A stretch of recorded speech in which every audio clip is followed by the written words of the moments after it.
Hey, Kyle, do you ever get frustrated or annoyed with your fellow progressives over at TYT? I feel like a lot of progressives who watch your show enjoy your content, but find TYT to be kind of annoying or social justice warrior-esque, even if policy-wise their ideas are pretty strong.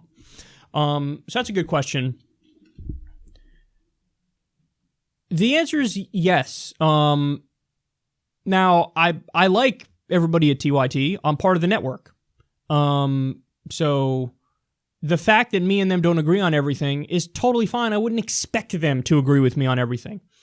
But sure, there are times I've seen some stuff they did and I cringed a little. Like, for example, there was one a while back, there was some dumbass video game that was released and it was, I guess there was like slavery in the video game or something, and they did this big segment about how, wrong that is, and you dedicate 10 minutes to bashing a fucking video game, like whatever. Yeah. Anytime, people on the left get oversensitive about issues like that, social issue stuff, video games. The other day I saw they did a segment where they flipped out over Trump's gif where he hits a golf ball at Hillary Clinton.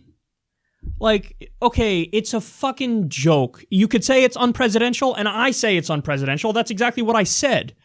But when you make a mountain out of a molehill and you get super outraged over a gif of Donald Trump hitting a golf ball at Hillary Clinton, what you're doing is the boy who cried wolf. And then when you have something that's really outrageous and really serious that you're supposed to talk about, people are going to roll their eyes because they're going to go, yeah, but you were also outraged over the fucking golf ball joke gif. And that does annoy me from time to time. But yes, at the end of the day, the last point you made, I think, is the most important, which is, I think intelligent people can say, okay, I think they're wrong on that, but you're dealing with the show that, yes, based on the facts, based on the evidence, they go, Medicare for all is the way to go. Free college is the way to go. Living wage is the way to go. Ending the wars is the way to go. And you go policy for policy, and they're a superb show. And they're pushing for the right things. And there are people who might get sidetracked by some social justice warriorism and then have this reactionary response where they go, oh, because they're goofy on those issues, therefore now I'm going to be a right-winger. And I honestly think that's the dumbest thing ever. Like, if you're not nuanced enough to go, okay, I think they're wrong on these things, but here's all the things they're right on, I think that's a problem with you. I really do. Because the bar for intellectual has to be more than just, oh, these people are against social justice warriors, And you do see this growing contingent on the internet where as long as somebody's against social justice warriors, they go, that's it. They're an intellectual and I'm now going to agree with them on virtually everything. And it's like, no, it's possible for people to be a little too social justice warrior-y, but then on all the policy issues, they could be correct. And vice versa is true. It's possible for somebody to be correctly against social justice warriors, and then on all the policy issues, they are wrong and comically stupid. So you have to view the world with a wider lens and a broader lens than just, okay, what's their take on oversensitive, annoying snowflake college kids? And that's not to make excuses for TYT when they're incorrect about those things, because chances are, whenever you see them do a segment on one of those things where you might think they're wrong, you could come here, and I've probably done a segment where I have the proper position on it, if you will. But you can't let that be the defining feature of your ideology, because if it is, you're a rube. You're a chump. You've been duped into supporting, a set of policy positions that are detrimental to you and everybody you know, while you cackle about how shitty left-wing college kids are. So that would be my response to that. I'm going to butcher this name, and I apologize for that, but I'm going to give it a shot here. Damjan Illich said, and this isn't just him, many people ask this, thoughts on Dr. Jordan Peterson?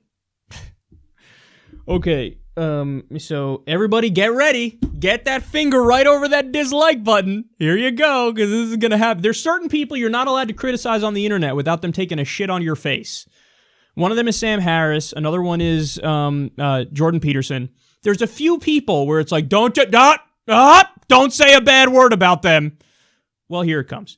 Dr. Jordan Peterson is thoroughly overrated. So, the bar for intellectual, and we just touched on this in the previous segment, but it has to be said. The bar for intellectual has to be more than just against social justice warriors. So, okay, I get it. You're against social justice warriors, which means you're against oversensitive snowflake college kids who like to ban speakers who disagree with them. Good, I'm glad you're against them. I'm against them too. Welcome to the club. That's not hard. That's not difficult to be against those people.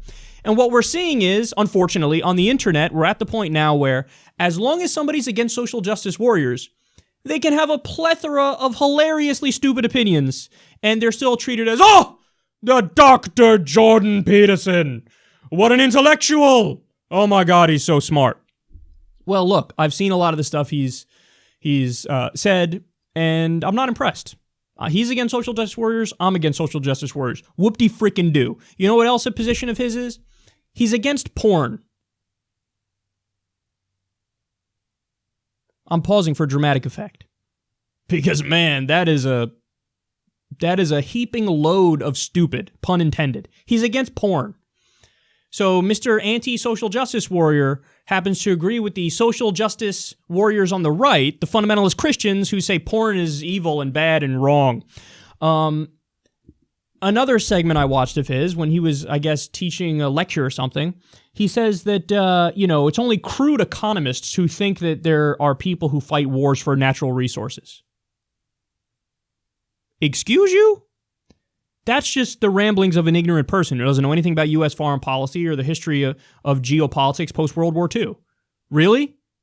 Yeah, simple-minded people say people fight wars for natural resources. The evidence says people fight wars for natural resources.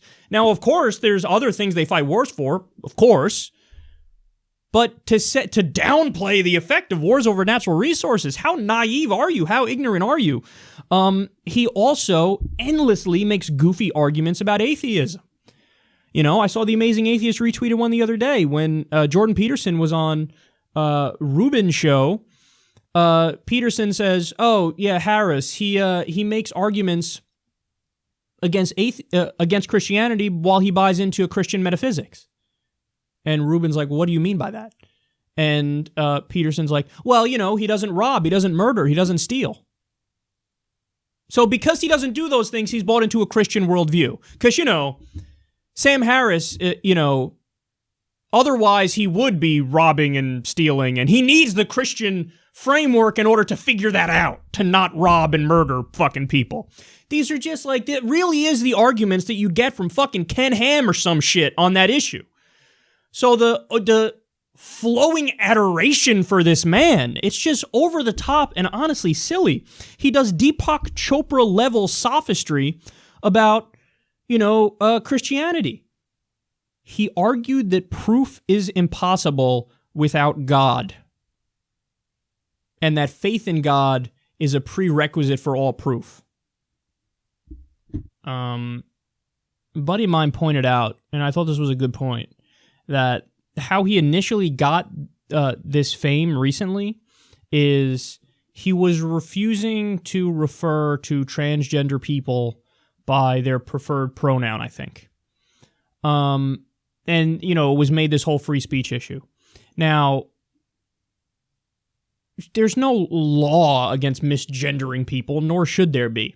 I wouldn't fire the guy. I wouldn't have any consequences for him calling transgender people by the pronoun they don't prefer. But that's also not a free speech issue. You're just a dick. Like, it's not heroic to say, "Oh, I'm not going to call you by your preferred pronoun." It's just weird, and like you have some weird issue with it. But even if you're skeptical of it, okay, that still is inconsequential to whether or not you'll just call somebody what they want to be called. You're not taking some sort of brave moral stand. You're just being weird. You're just, "No, I don't want to call you that." Okay, but I want to be called that. No, I'm going to call you the other thing. That's not heroic. That's not bold. That's not brave. It's just weird. Because even from other conservatives, you often hear them say, whatever, I think it's strange, I might not agree with it, but if they want me to call them that, fine, I'll call them that. I have no problem with that whatsoever. But not Dr. Jordan Peterson, no. He took a brave stand on calling people things they don't want to be called. Hero if you ask me.